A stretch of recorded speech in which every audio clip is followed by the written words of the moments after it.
now going to be evaluating for muscle wasting.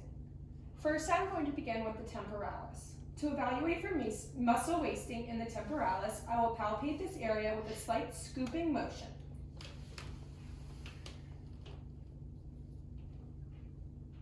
To feel for the muscle.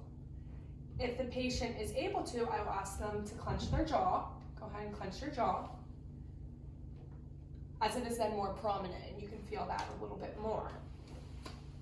In a well-nourished individual, you can see and feel that well-defined muscle as my patient has. Mild to moderate malnourished individuals will present a slight depression of the temporalis muscle. In those that are severely malnourished, there will be an obvious hollowing and scooping depression.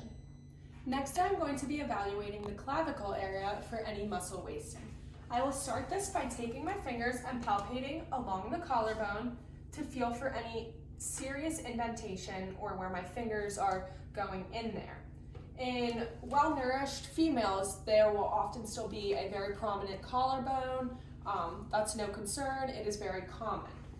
After doing this, I will go along to the highest point, the acromion process, and I will be looking for any large protrusions or anything where there is any obvious sort of muscle wasting. Next, I'm going to be evaluating the shoulder area for any signs of muscle wasting. Again, you're going to do this bilaterally to make sure that there are no discrepancies in either side. So what I'm going to have you do, if it is okay, I'm going to roll up your sleeve. And what I'm going to do is kind of feel and take a cupping motion to see if there is that toning, whereas in a malnourished person, you're not really going to feel that toning. You're going to feel muscle loss, and it's going to be obvious that there is a lack of muscle there. And now we're going to look at the other side. I'm going to roll this up again. And again, we're going to do that cupping motion, feeling for that tone there and that obvious muscle. I'm next going to move down to the hands and investigate the interosseous muscle for any wasting. So the best way to do this is to have your patient go ahead and make an OK sign. And then in between their thumb and index finger, you're going to feel for any depressions that may be there if your individual patient is malnourished. Again, you're going to do that bilaterally, so make an OK sign on this side. And you're once again going to palpate the area and make sure that there's no depressions in the muscle.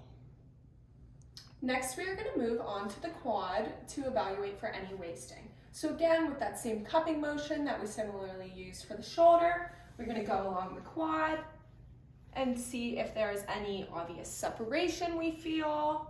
We can also look along the sides to evaluate for any depressions on both the outside and the inside. And then, as I kind of showed and have stated multiple times, you want to do this bilaterally to make sure there are no discrepancies in either side.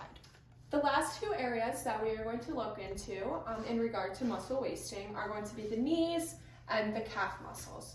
So going along from that quad, we are kind of going to just palpate along the knee, looking for any extra bony areas that we may see. If it does feel rather bony, you can go ahead and ask your patient if this is normal, if they've noticed any changes.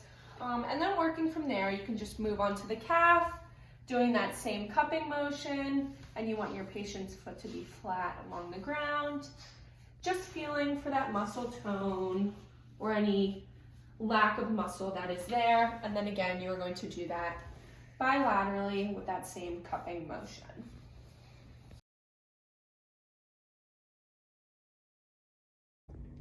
The next part in the nutrition-focused physical exam is to evaluate for fluid and hydration status.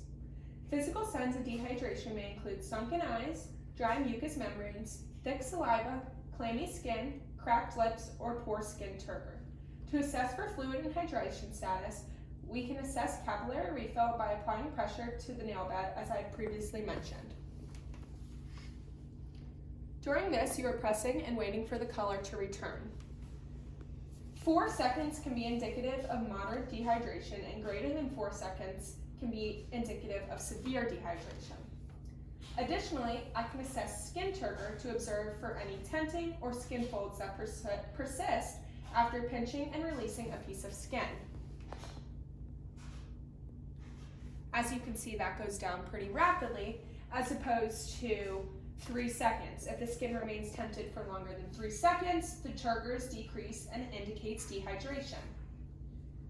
Physical signs of overhydration may include puffy eyes, moist skin, edema, or anasarca.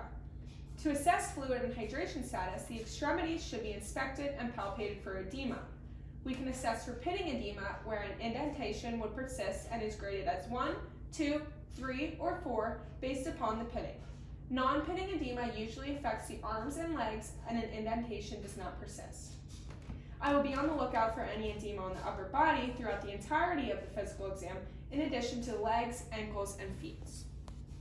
So during this, I'm just going to look at his knees, his whole legs, go down to his ankles, his feet. During the exam, you can notice under his eyes and other places on the body. Another way that may indicate overhydration is when laying at a 45-degree angle, which we cannot do right here, but laying at a 45-degree angle, there may be some jugular vein distension, which also may show that you are overhydrated.